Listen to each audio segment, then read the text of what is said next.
All right, gentlemen, I want you to repeat after me, just how I do it. Ready? Your turn. Fala, galera, sejam todos muito bem-vindos, bem-vindas a mais uma aula. É um prazer estarmos aqui juntos novamente, mesmo que à distância, né? Usando aí as nossas tecnologias, a tecnologia ao nosso favor, mas é um prazer estarmos juntos novamente para a gente continuar aí os nossos estudos, né? Voltados para a área de meio ambiente, tá? E hoje um tema muito importante que costuma cair em vários concursos públicos, né? Que é sobre a avaliação de impactos ambientais, mas, sobretudo, métodos de avaliação de impactos ambientais, né? Então, esse é o nosso tema hoje, métodos de AIA. E antes de começar propriamente o slide, eu gostaria de informar para vocês qual é o livro que eu estou me baseando para construir essa aula, né? Então, esse livro aqui, ó, Avaliação de Impactos Ambientais, Avaliação de Impacto Ambiental, do Sanches, muito importante, tá? Para estudar a parte dele. E principalmente esse daqui também, Fundamentos de Avaliação de Impactos Ambientais com Estudo de Caso, tá? Esse daqui do José Alves Pereira, Luiz Antônio Coimbra Borges, Ana Carolina, Rosângela Alves, né? Então, principalmente esse daqui eu estou usando como referência bibliográfica para apresentar para vocês os métodos de avaliação de impactos ambientais, né? Então, vamos aí nesse tema, vamos continuando, eu espero que vocês aproveitem. Não esqueçam de curtir o nosso vídeo, não esqueçam de compartilhar, pegue seu caderno, faça as suas anotações, tá? E lembrando, esse vídeo ele é uma ferramenta de apoio, então utilize das informações aqui colocadas para vocês realmente estudarem, visualizando um concurso público, visualizando aí os estudos pessoais de vocês, enfim, a partir dos objetivos individuais, tá? Então, por onde começar? A avaliação de impactos ambientais, nós já sabemos que é um processo geralmente atrelado ao licenciamento ambiental ou a situações em que há uma degradação, tá? Então, a avaliação de impactos ambientais, ela vai ser extremamente útil antes que o impacto aconteça. Então, por isso que ela é muito atrelada ao licenciamento. Então, uma determinada empresa vai ser construída, ou pretende ser instalada num determinado ambiente. Quais são os impactos que essa empresa gera, tá? Qual é o nível de alteração que ela vai provocar naquela região? Então, a avaliação de impactos ambientais, ela vem como uma ferramenta que vai apresentar esses impactos, vai, né, analisá-los e vai dizer qual é o nível de alteração para que a tomada de decisão possa ser feita, né? Então, a utilidade da AIA é ser um instrumento prévio ao impacto para evitar justamente que haja aquele problema maior, tá? Apesar de que em algumas situações em que já houve a degradação, utiliza-se de algum tipo de avaliação, é claro que uma avaliação mais específica, mais voltada para aquele determinado objetivo, utiliza-se dessa avaliação para mensurar quanto que foi o impacto e aí, inclusive, decidir quais serão as medidas a serem adotadas, né? Com relação à multa, com relação às medidas administrativas ou até mesmo as sanções que devem ser impostas ao poluidor. Mas ressalto, o principal objetivo, a principal função da AIA é ser esse instrumento prévio ao impacto, justamente para evitar que impactos maiores aconteçam, mitigando esses impactos ou até mesmo compensando quando não for possível haver a mitigação. Então, por onde começar? A gente começa informando que a avaliação de impactos, ela garante uma análise segura do projeto. Ou seja, a partir de uma análise de impactos ambientais bem feita, garante-se que aquele projeto ele vai ser implementado de tal forma em que a sustentabilidade seja alcançada e, obviamente, os demais objetivos econômicos, sociais, né, que porventura venham a acontecer ou venham a ser exigidos, tá? Então, essa segurança é o principal aspecto, é o primeiro aspecto, tá? A avaliação de impactos ambientais, ela permite que o ambiente ele seja analisado de forma conjunta, ou seja, integrada. Uma avaliação de impactos ambientais, ela considera necessariamente o geossistema de uma forma integrada, ou seja, todos os elementos naturais eles são relacionados, e aí, obviamente, o ecossistema ela é a interação desses elementos, e aí a gente não pode deixar de considerar o homem como um elemento importante, que pode tanto causar a degradação, como também pode promover a recuperação, o equilíbrio ambiental. E a avaliação de impactos ambientais, ela segue uma abordagem técnica científica. Então, não é opinião, não se tira da cabeça as informações. Você segue uma linha, você segue uma abordagem, você segue um método científico, né, técnico. A gente precisa levar isso em consideração para o processo de AIA, porque é de fundamental importância fazer essa ressalva, tá? Daí o fato dos métodos serem importantes, tá bom? Então, os métodos dentro da avaliação de impactos ambientais, ele tem como função identificar, coletar, analisar, avaliar, comparar, organizar informações. Então, o método, ele vai promover isso, tá? Sem contar que deve ser feito de uma forma inter e multidisciplinar. Então, num processo de avaliação de impactos ambientais, vários profissionais devem estar envolvidos, vários conhecimentos devem ser levados em consideração, porque o meio ambiente é isso, ele é ele é inter, ou seja, o meio ambiente ele é tudo. Então não dá para segmentar em caixinhas e achar que ao fazer uma avaliação geológica, por exemplo, eu vou estar contemplando todo, porque eu não vou estar. Eu preciso ter pessoas experientes, inteligentes na área da geomorfologia, da geologia, mas também na área da ecologia, do ecossistema, também na área de análise da sociedade, de planejamento, ou seja, essa característica multidisciplinar, interdisciplinar, ela faz parte do meio ambiente. Uma avaliação de impactos ambientais não pode deixar de ser assim, né? E promover justamente aí esses pontos, que é a identificação, coleta, análise, avaliação, comparação, organização, a partir de abordagens qualitativas ou quantitativas desse impacto.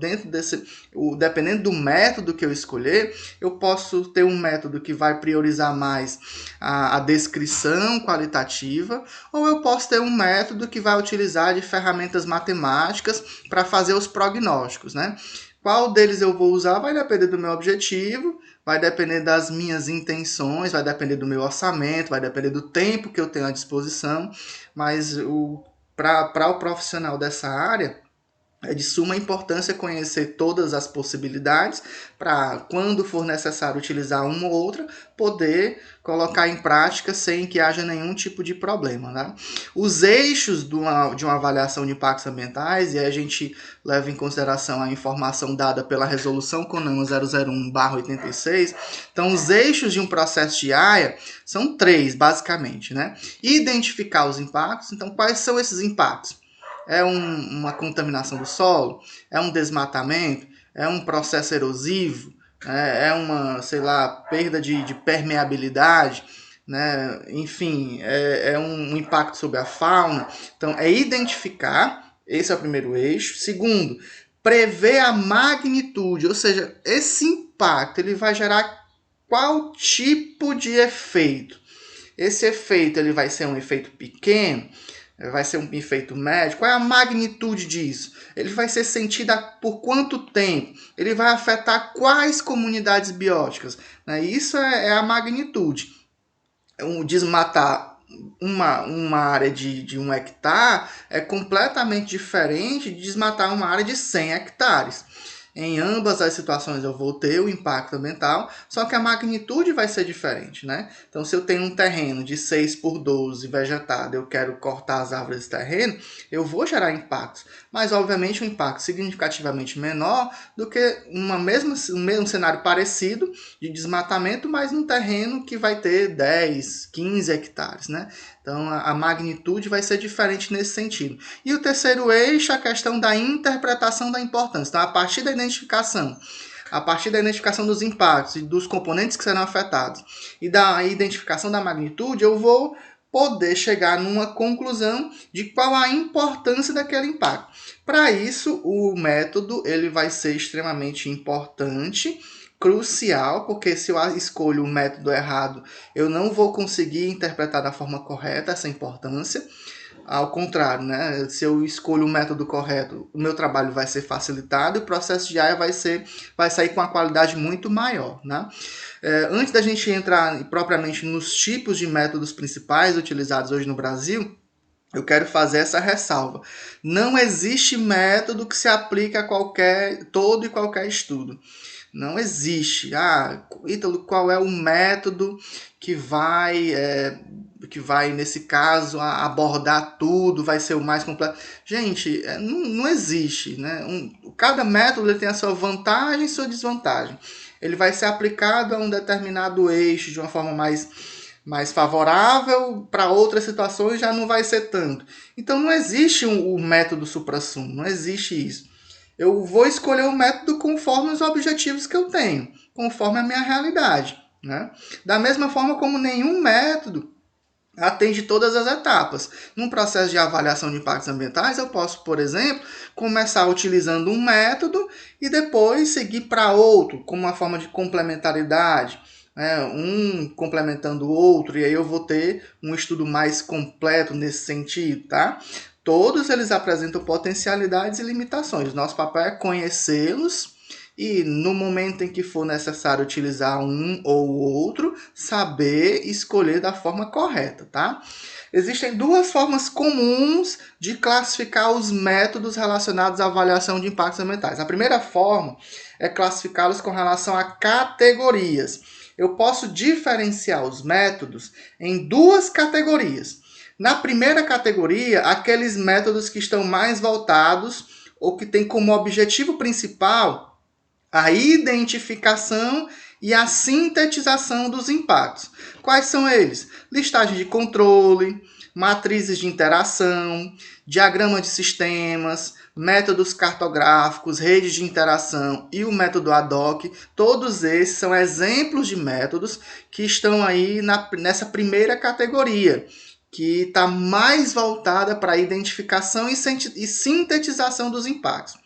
Quando eu quero, quantificar o impacto, comparar e selecionar a melhor alternativa, aí já existem outros métodos mais propícios para isso, que estão aí nessa segunda categoria. São eles: método de Batelli, análise multicritério, matrizes de realização de objetivos e folhas de balanço. São os métodos mais apropriados para uma situação em que eu devo priorizar a quantificação, comparação e seleção da melhor alternativa, tá?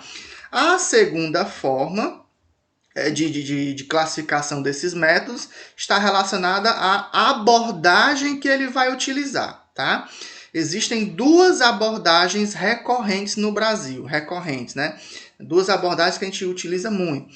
A abordagem qualitativa, quando as decisões são mais subjetivas, né? Estão calcadas mais na questão da experiência do consultor, as decisões elas estão mais voltadas em cima do potencial que o especialista tem em termos de entendimento do que vem a ser aquela atividade e os impactos que ela vai provocar. E existe a abordagem quantitativa, que é quando eu utilizo de métodos matemáticos, como por exemplo análise multivariada, ou até mesmo análise multicritério, Então, quando eu utilizo esses métodos matemáticos, eu utilizo da estatística para fazer um determinado prognóstico, para dar base aí na minha tomada de decisão. Então, essa daí é a abordagem quantitativa. Vamos ver um a um, né? Vamos aí descrever melhor essas duas, porque são as mais recorrentes. Então, na abordagem qualitativa, acontece a descrição do projeto e dos impactos. E nessa abordagem qualitativa, utiliza-se 6 critérios para promover essa descrição. Primeiro critério, critério de valor. O impacto, ele vai ser positivo ou negativo, né? Segundo critério, critério de ordem. Ele vai ser um impacto direto ou indireto. Terceiro critério, critério de espaço. A sua abrangência, né? O espaço afetado é um espaço local, é regional ou é especializado, né? Específico. Quarto critério, a questão do tempo. Ele vai ser um impacto a curto prazo, a médio prazo ou a longo prazo, ou seja, os efeitos desse impacto eles vão ser sentidos a curto, a médio ou a longo prazo. Quinto critério, a questão da dinâmica. É um impacto temporário, é um impacto cíclico, ou seja, acontece em um determinado período do ano, ou é um impacto permanente. E, por fim, a questão da plástica, né?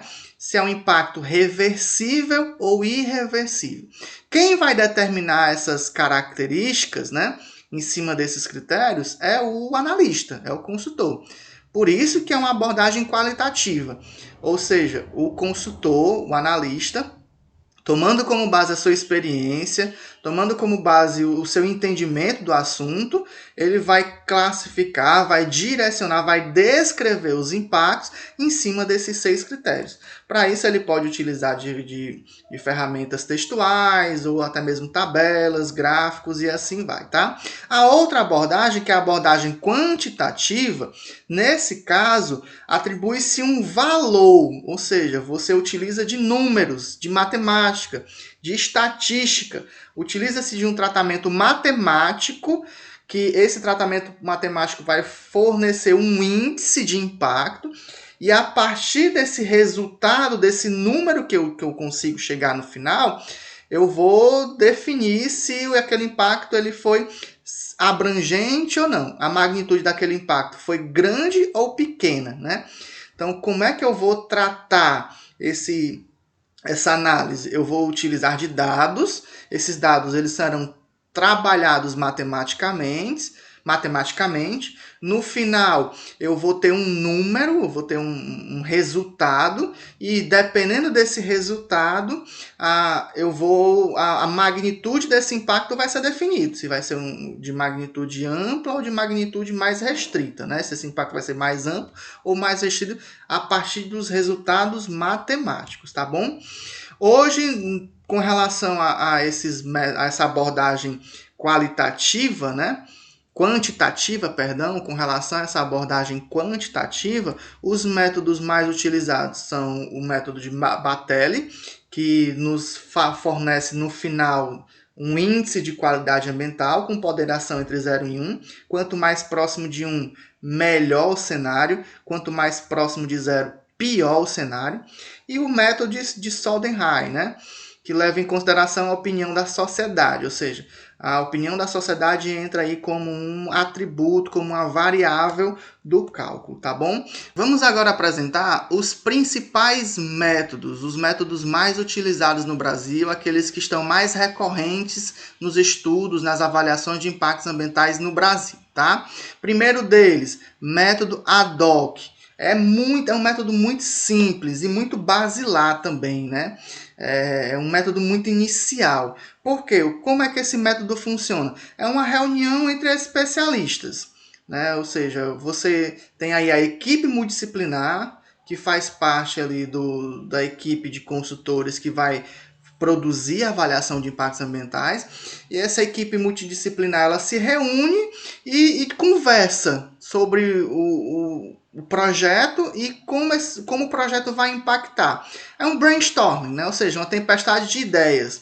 em cima da experiência dos consultores, do diálogo, da construção coletiva, você, dentro de uma reunião, você começa a elencar, a definir quais são os impactos que aquela atividade vai gerar. E os efeitos também, né? Então, é um método muito basilar, muito simples, muito inicial, porque leva em consideração de forma demasiada a subjetividade dos consultores, né?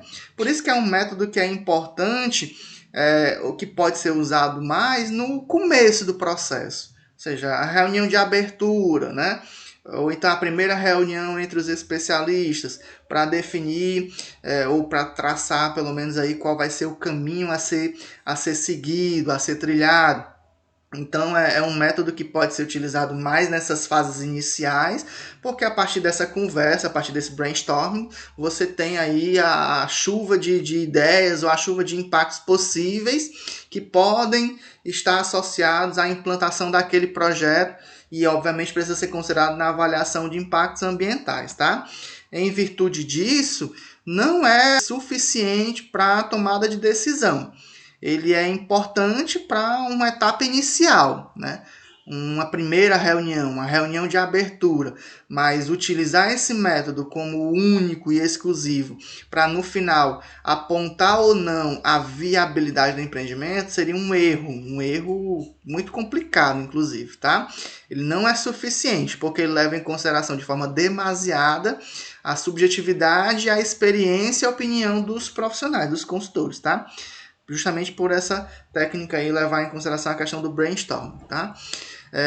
As vantagens desse método: é um método simples, rapidamente pode ser implementado, tem um baixo custo, porém, como desvantagens, ele apresenta aqui a não possibilidade de realização análise sistemática dos impactos e também tem como desvantagem a questão do alto grau de subjetividade, tá? Segundo método checklist ou listagem de controle, né? Hoje nós conseguimos aí definir 5 listas, 5 formas de fazer essa listagem de controle. Então, o que é esse método de listagem de controle? Eu consigo listar os atributos e consigo listar como esses atributos ambientais vão ser afetados pelas diversas etapas do projeto, tá? Então, dessa forma, eu consigo identificar os impactos relevantes sobre o meio físico, biológico e antrópico. Porém, eu não consigo projetar nem identificar impactos secundários e terciários, tá? Então, é um método muito utilizado hoje, né, a listagem. É rápido também de ser feito, relativamente simples, mas tem essa problemática aí, por não poder ou não permitir que hajam projeções ou até mesmo identificação de impactos secundários. Nós temos hoje 5 tipos principais de listas que estão relacionados a esse método de listagem de controle. Primeiro delas, as listas simples. O que acontece nas listas simples? Esses impactos eles são enumerados de forma muito simplificada e avaliados qualitativamente. Ou seja, nesse método eu faço aí uma planilha, uma tabela, e nas linhas eu vou apresentando os itens, né, que serão os itens do projeto, ou os componentes que serão afetados, e eu vou dizer nesse aspecto aí da listagem simples se esse impacto ele vai acontecer na etapa de planejamento, na etapa de implantação, na etapa de operação, ou seja, é uma identificação muito geral, muito generalista, né? Muito simplificada mesmo, tá? O segundo tipo de lista são as listas descritivas. Aqui tem um diferencial. Além de identificar o componente afetado, além de identificar a etapa do projeto, além de identificar o tipo de atividade que vai gerar o impacto, eu vou descrever. Ou seja, essas fontes geradoras de impacto, elas serão descritas além de identificadas, né? Então, tem aí um grau de complexidade um pouquinho maior, porque vai haver a descrição desses componentes. O terceiro, esse daqui também é muito útil em momentos prévios, né, em momentos de preparação, de projeto da avaliação de impacto, são os questionários. Ou seja, eu faço um levantamento de perguntas que me são úteis para depois, em cima das respostas, poder dimensionar os impactos e poder dimensionar até que ponto eles afetarão o meio ambiente. Então, basicamente, eu faço perguntas e aplico essas perguntas ou aos analistas ou à comunidade, né? Enfim, aí eu defino o meu público-alvo. Em cima das respostas a essa pergunta, eu começo a fazer os levantamentos de uma forma mais complexa, né? O quarto tipo de listo, as escalares, aí entra já até um método um pouco, pode-se dizer que é quantitativo, porque ele apresenta escalas, ou seja, ele pondera, ele vai apresentar níveis de interferência, então ele utiliza de números para dizer qual o nível da interferência, se é um nível de interferência 3, um nível de interferência 2, e aí eu consigo comparar, né? Então, por exemplo, numa situação como essa, o que seria pior ou mais impactante? A duplicação da rodovia ou a manutenção da rodovia atual? Então, eu consigo, por exemplo, aí perceber que a manutenção da rodovia atual não vai ter impacto na construção zero. A duplicação da rodovia já vai ter impacto na construção 3, ou seja, qual dos dois vai gerar mais impacto? Obviamente a duplicação da rodovia. Então eu consigo aí, esses números conseguem me apresentar de forma bem objetiva os níveis, né? O quanto esse impacto vai gerar de alteração, a magnitude, né? E por fim as ponderáveis, que é quando eu vou aplicar estatística, eu vou aplicar método matemático para chegar no resultado. E aí, por exemplo, nós temos uma situação de matemática, né, de equação, em que eu, para poder descobrir o quanto esse impacto gerou de alteração, e levando em consideração a qualidade ambiental e a importância da alteração, né? Então eu utilizo aí nesse caso medições, eu utilizo dados, eu levo em consideração fatores, eu determino atributos para, a partir dos dados que eu vou coletar, aplicar tudo isso no modelo matemático, e o resultado ele me dá um determinado número que pode ser comparado posteriormente, tá? Então aí já entra estatística, algo mais complexo em termos matemáticos, né? A análise multivariada, nesse sentido, ela é muito importante, é uma ferramenta extremamente útil para determinar, por exemplo, índices de qualidade ambiental, índices de alteração, e esses índices têm uma certa forma, eles são melhor reconhecidos porque utilizou-se de um método matemático que garante aí, né, não a perfeição, mas garante que aquele resultado ele vai estar mais próximo do real, né? Então essas listas ponderáveis elas são muito úteis nesse sentido, tá? Vamos para o próximo método, matrizes de interação. Esse daqui é extremamente conhecido, que é quando eu vou utilizar de tabelas, de linhas e colunas para fazer a análise desse impacto. Então ela organiza as informações no formato de tabela, tá? Nessa tabela eu tenho na parte das linhas os componentes ambientais que serão afetados, e na parte das colunas as etapas ou até mesmo o tipo de atividade executada que vai gerar o impacto, e a partir disso a inter-relação entre essas duas informações, né, dentro aí do escopo do projeto, tá? Então as matrizes de interação elas podem ser qualitativas, né? Ou seja, nesse caso aí eu utilizo aqueles 6 critérios: valor, ordem, espaço, tempo, dinâmica e plástica, para poder identificar e avaliar os impactos. Aqui nós temos um exemplo de uma matriz de interação de abordagem qualitativa, né? Então, nesse caso aqui, nós temos aí os tipos de impacto sendo colocados nas linhas e a avaliação qualitativa desses impactos, né, tomando como base esses 6 critérios nas colunas. Então eu consigo, a partir dessa interação, utilizar a ferramenta de cores para poder apresentar à sociedade e ao órgão ambiental o quanto aquele projeto vai provocar de alteração, né? Então, quando eu pego uma lista dessa, quando eu pego uma tabela dessa, só em visualizar as cores eu já consigo ter uma noção do quão impactante vai ser aquele projeto, né? Porque se nessa lista aí, nessa tabela, aparece mais o vermelho, já significa dizer que o impacto ele vai ser grande, né? Se aparece mais o verde, então significa dizer que eu tenho mais impactos positivos. Então, visualmente falando, é uma ferramenta muito útil, né, e que leva em consideração, né, uma análise qualitativa.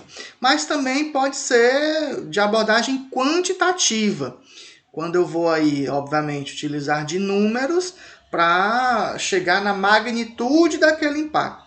Nesse aspecto aqui, a matriz de Leopold é a mais conhecida e posso dizer até, né, que é a mais utilizada em avaliação de impactos ambientais no Brasil, a matriz de Leopold.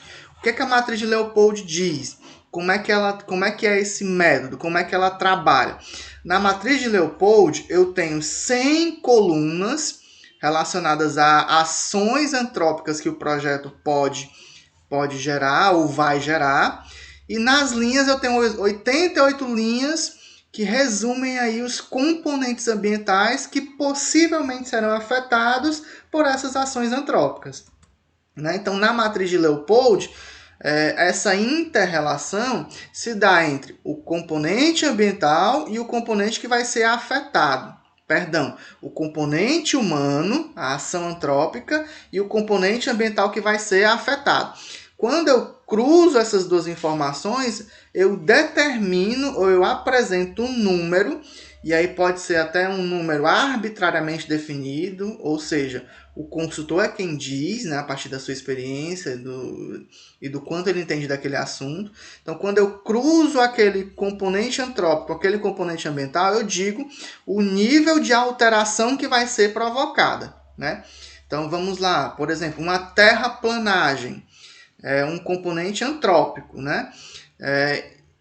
Fazendo uma relação da terraplanagem com o impacto sobre o solo ou o processo erosivo sobre o solo. Então, o quanto que uma terraplanagem vai gerar de impacto sobre o solo em termos de estímulo, né, ou insurgência de processos erosivos.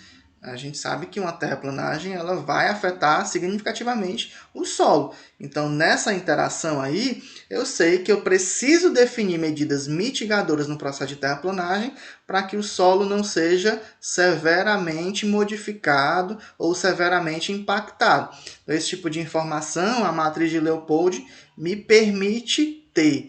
Por isso que é um dos métodos mais utilizados hoje, porque ele é relativamente simples de ser feito, mas que consegue apresentar uma gama de informações bem completa, tá certo? Depois de fazer essas interações, eu apresento no estudo ambiental apenas aquilo que foi considerado como cenário mais complicado ou que precisa obter medidas mais frequentes de mitigação, tá? Vamos avançando. Método das redes, né? Então, nesse caso aqui, no método das redes, eu tenho conexões de causa e efeito. Esse método ele é extremamente útil para definir ou determinar os impactos secundários e terciários, né?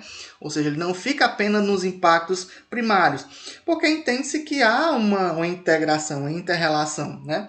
Então, um determinado impacto provocado naquele determinado componente, ele vai ter efeitos indiretos, que podem ser secundários ou até mesmo terciários.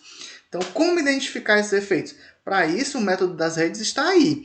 Ele vai me ajudar nesse sentido. Então, ele faz as conexões e utiliza de fluxogramas, modelos conceituais ou até mesmo equações para fazer essa identificação. Então, nós temos um exemplo, né, de método de avaliação de impactos ambientais em redes. Nesse caso aí, quais são os impactos sobre os ecossistemas?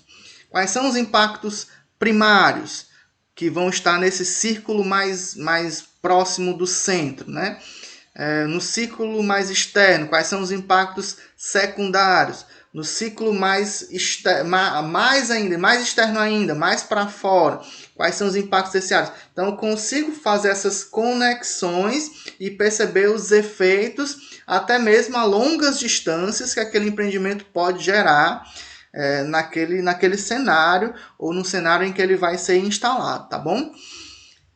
Próximo método, o Overlay Mapping, que é a sobreposição de cartas. É um método que eu gosto muito, porque ele espacializa as alterações ambientais e nos dá uma noção de onde de fato vai acontecer, né? Porque as informações são georreferenciadas. Para isso, ele utiliza do Sistema de Informação Geográfica, o SIG, que vai permitir a aquisição, armazenamento, análise e representação de dados relacionados aos impactos ambientais gerados, né? A principal vantagem desse método é poder apresentar como os impactos serão distribuídos espacialmente. Então, são impactos que vão estar restritos à vizinhança, ou são impactos que extrapolam a vizinhança e atingem áreas indiretas, né? Atingem áreas que vão para além do terreno onde foi pretendido, onde se pretende construir aquela empresa, ou onde se pretende causar aquela intervenção, né? Então, como é que se dá essa espacialização? Então, o Overlay Mapping nos favorece com relação a isso, né? E essa imagem aí, ela é muito útil para que a gente possa entender, né? Então, o SIG, ele trabalha em camadas. Então, quando eu vou fazer um mapeamento, por exemplo, eu posso fazer a identificação e mapeamento dos recursos hídricos. Depois vou fazer o mapeamento do uso e ocupação do solo, mapeamento dos tipos de solo, mapeamento das curvas de nível. Então, se eu quero apresentar um mapa de curva de nível, eu apresento uma camada. Mas quando eu quero apresentar todas essas camadas sobrepostas, né, e como uma interage com a outra, eu consigo ativar todas elas e ter um mapa completo, né, um mapa base. Quando eu coloco esse mapa base, quando eu coloco nesse mapa base o empreendimento e os impactos ambientais que aquele empreendimento vai gerar, eu consigo ter uma noção da dimensão de alteração que vai ser provocada em virtude da execução daquele projeto, né? Então, essa é a vantagem, a espacialização dos impactos, o Overlay Mapping, né? E por último, o que há de mais moderno, que é o método de simulação, onde eu utilizo de modelos matemáticos para projetar, simular, né, simular a estrutura, ou até mesmo para fazer prognósticos futuros de como os sistemas ambientais estarão após a implantação da empresa, né? A partir do método de simulação eu consigo fazer inclusive modelagem de sistemas ambientais. Eu consigo modelar o sistema ambiental atual e consigo modelar o sistema ambiental futuro, né? Como é que ele vai estar após a implantação. E isso é importante porque me dá uma visualização real, quase que real, de como vai estar aquele ambiente pós-impacto ambiental. E aí me fornecer dados para tomar a decisão. Então, por isso que hoje é um método que tem de mais moderno hoje, mais complexo também, né? E que utiliza aí dos modelos matemáticos e de modelos ambientais, de modelagem ambiental, para apresentar os cenários alterados e com isso favorecer aí a melhor decisão possível, tá certo? Então, basicamente são esses os principais métodos utilizados hoje, tá? Espero que você tenha feito as suas anotações. Não custa nada, em cima dessas anotações, fazer pesquisas complementares, até porque é um assunto que é recorrente em concursos públicos, vai te ajudar muito. E também vai te ajudar muito na prática, né? Ou seja, ao trabalhar como um consultor ambiental, ao pegar um projeto de avaliação de impactos ambientais para fazer, então qual método utilizar, quais são os métodos que eu tenho à disposição. Então essas informações elas serão úteis nesse sentido, tá? Espero que eu possa ter contribuído aí para o teu aprendizado, tá certo? Não esquece de curtir a nossa página, não esquece de curtir o nosso vídeo, de compartilhar, não esquece de estudar também. Nosso muito obrigado e até o próximo vídeo. Valeu!